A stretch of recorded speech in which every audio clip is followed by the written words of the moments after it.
to help make sure that Donald J. Trump stays elected, stays our president, gets reelected, and continues to give us another 4 years. You are the ones.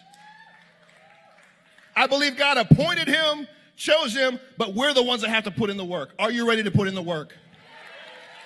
Are you ready to put in the work? Then together we're going to keep America great. David J. Harris Jr., God bless you.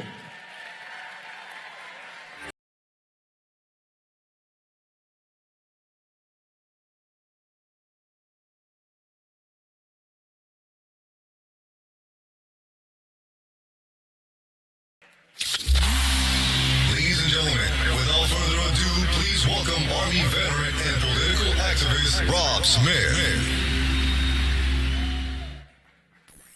What's going on, BLEXIT Baltimore? How y'all doing? Man, oh man. It is amazing to see so many happy, joyful, diverse faces in the crowd that are here to help the BLEXIT from the Democratic Party. The BLEXIT from the left. Now, I want to start off with a little story. All right. So I was on a little holiday over the weekend. My husband and I went to go see some friends upstate. I got on the Amtrak to come here from New York City. When I'm on the Amtrak, I run into no other than Donna Brazile. Right. But no. Nice lady. We got to talking a little bit about politics and about the world and all of that stuff when we were in line. And I said, well, you know, Donna, I'm heading to an event called the BLEXIT, you know, headed by Candace Owens. So I'm going to tell Candace that you said hi. And she said, oh, do that. And she said, well, what is the BLEXIT? And I said, well, Donna, the BLEXIT is the black exit from a Democratic Party. And she told me, Donna Brazile, this is a very wise lady, very wise, very nice. She told me, well, young man, politics is about addition and not subtraction. And I said, yes, that is why I'm trying to add more black people to the Republican Party. Right? True story. And she had a lot of interesting things to say about what the future is. But now that I'm in Baltimore, I think a lot about Baltimore. I came here a couple of times. I came here about a month and a half ago for a video that you may have seen that I did for Turning Point. It was a black conservative, me, that had a message to some of the politicians that have continued to fail cities like Baltimore over and over and over again, right? And I know this because I am from a city like this. I am from Akron, Ohio. So when you take the Amtrak, and I'm coming from New York City to Baltimore, and you always see, you know, I always get the window seat, and I'm always looking out of the window. And you see the really great suburbs, you see the nicer houses, and then the closer you get to the city, you know, things just start getting a little bit more run down, and things just start getting a little more decrepit. And I remember that, and I remember when I was coming to Baltimore to do that video, I was also working on an op-ed as well, because this whole sort of nationwide furor happened when the president said something about, you know, Baltimore is infested and it's this and it's that. And then people were trying to act as if that was a direct attack on the people, which it was not. Because we're not, when we say things like that, and when we talk about Baltimore, or we talk about Akron, where I am from, or when we talk about Atlanta, or when we talk about Chicago, we are not talking about the amazing people that are from these cities. We are not talking about some sort of deficiency with them. We are talking about the deficiency with their politicians who continue to let them down over and over and over again.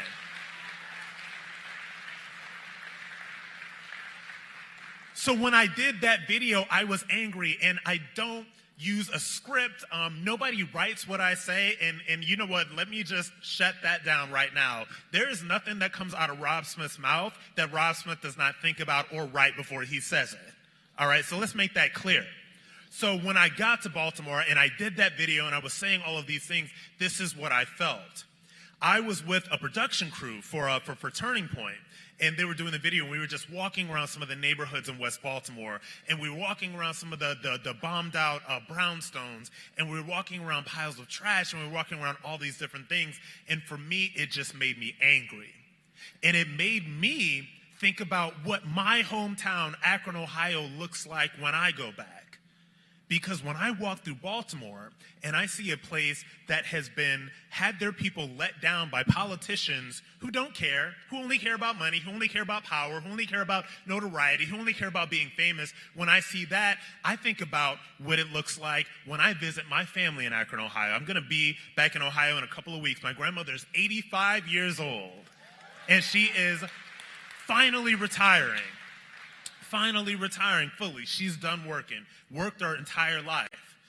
And I don't get back to Akron, Ohio a whole lot, but I know when I get back there, I will see the places that used to be open, the places that I used to go to when I was in high school, boarded up, shut down. I see houses where I used to live in the neighborhoods being foreclosed on.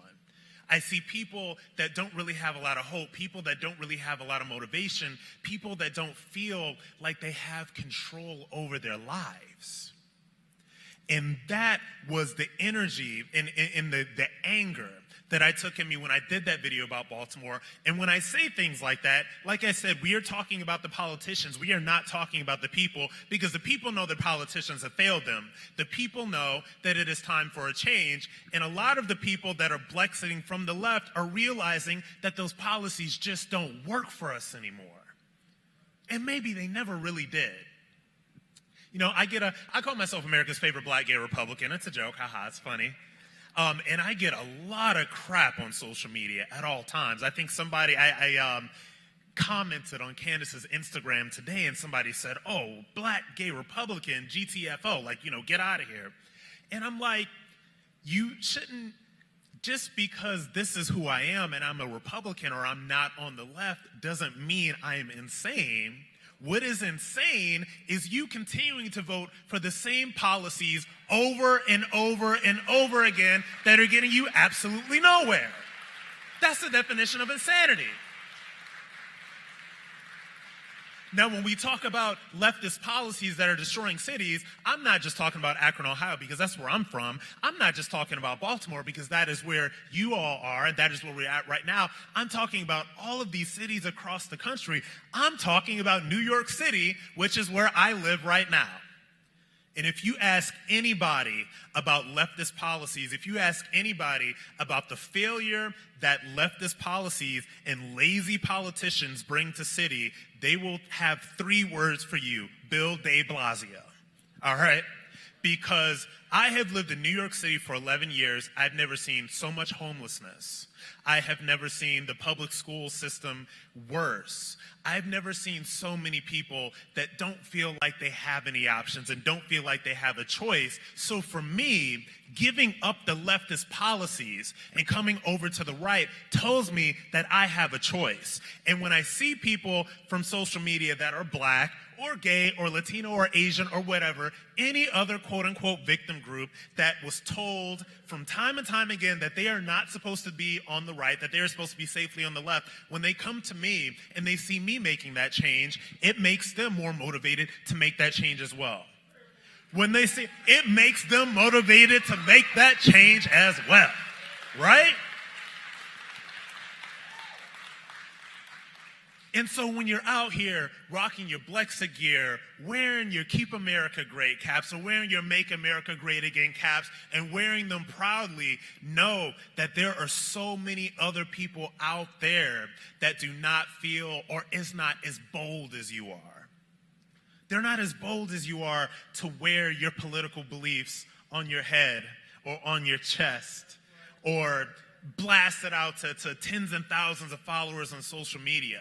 And so when I'm at an event like BLEXIT, or I do the video for Turning Point USA, or I am seeing Candace being amazing, or I am being inspired and motivated by David J. Harris Jr., right? What I realize is that all of these people are motivating so many other people. And they are motivating that majority to not be so silent anymore. And if you see what has happened over the past 2 years with our president, with different policies that are going on, with things that are making actual change in people's lives, it makes the charlatans of the left seem that much faker. When you have Candace Owens on a panel, like David just brought up, when you have her on a panel with these fake woke rappers and these fake wannabes in the entertainment industry, right?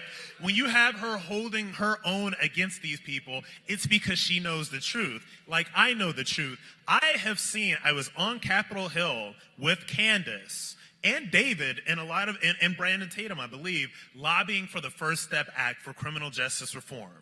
This is the most comprehensive criminal justice reform that was launched in a generation. 91% of these prisoners that were released under the First Step Act were African American. Like these were black people. So I have seen with my own two eyes policies actually come together to benefit the people. So don't sit on a panel and tell me that, oh, there's a white supremacist in the White House, oh, they're doing this, oh, they're doing that, to try to play on my emotion, to try to make me not see what I can see with my own two eyes. Because I can see it. And when you're paying attention, you see it. You feel the effects of a good economy. You see people being released under criminal justice reform. You see so many things that are changing in a positive way right now in this country. And one of the most positive changes that is happening here on the right side is that I'm seeing, looking out in crowds like this, and I'm looking out at crowds like this a lot, and I see so many different faces. And the faces that I see here are the faces that are going to take America into whatever our next phase is, because this is beautiful. And Donna Brazile said something else to me today. She said, Republicans got us out of slavery, Democrats got us civil rights, but now we have to figure out who's going to take us to the future. And if I had to talk to Donna Brazile right now, a lady who I respect for what she has done in this world, I do, but I would say what you're missing is that the future is happening right now in rooms like this, with people that look like this. Because there is no way for me that you can claim to be for change in this society. Whether you're white, black, Asian, Latino, gay, straight, whatever, you cannot claim to be for change and then decide that you're going to fall asleep or you're going to resist as soon as somebody gets in the White House that you may not like. Because if you are for change and you are really about change, you make that change happen regardless. And that's why work is getting done right now. That is why orders are being signed to help historically black colleges and universities. This is why African American people are being released under criminal justice reform. This is why the administration is launching this global initiative to decriminalize homosexuality. Like, these are things that are absolutely happening right now. So aside from all the administration talk, I'm unofficially on the Trump 2020 train. I like to read a lot of books about motivation. And I like to read a lot of books about, from business leaders, from people that are entrepreneurs, from people that are really, really successful.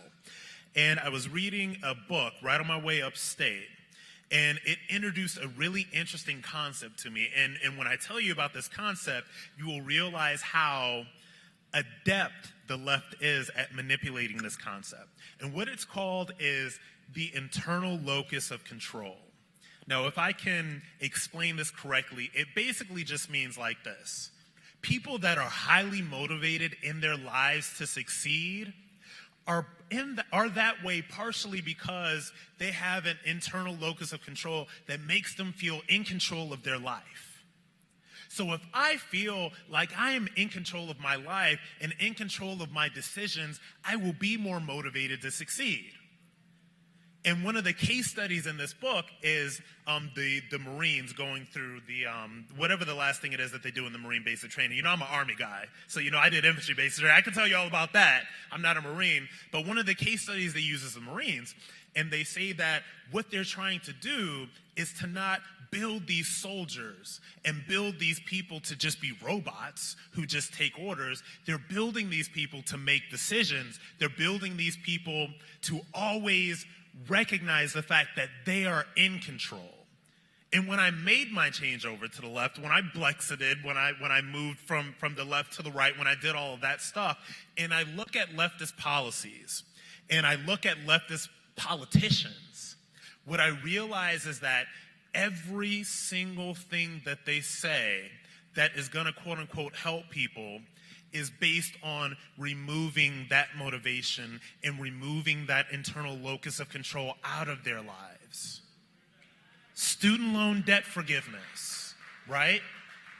Give up your guns, student loan debt forgiveness, all of these different things that are designed to put control of your life out of your hands and in the control of the government. And when you really step back and realize how bad that is, you realize how smart the left is at pushing that agenda on people. This is why we have millennials and Gen Xers out here pushing socialism. This is why. Because people feel that they are not in control of their own lives. And you have to have that feeling that you're in control. This is what coming to the right has given me. Because I was, look, y'all, a lot of people in here may not know who I am. A lot of you people may have been introduced to me over the past year and a half because of Candace Owens or Brandon Tatum or any of these other people. But I've been out in these streets for a while, trying to find my own voice, trying to do media things, trying to figure out what I could do, how can I find my voice? And when I think back to those times when I was failing and not being successful, it was because I was always putting my success and whether or not I would have an opportunity in the hands of someone else. And I started winning when I took that control, when I found my internal locus of control, got motivated, and decided that I was going to do it myself, which is what I want for everybody in this country.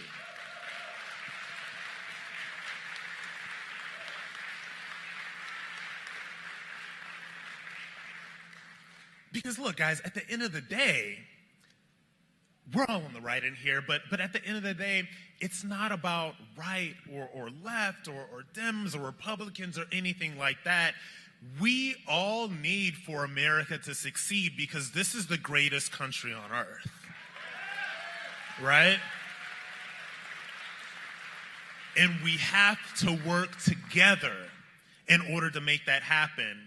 And when we work together to build an electorate of people, when we get together to build a country of people that is engaged, that has that internal locus of control, that has that motivation to build up their own lives, to be better in their own lives, then America is better. Then America is greater, and America will stay great.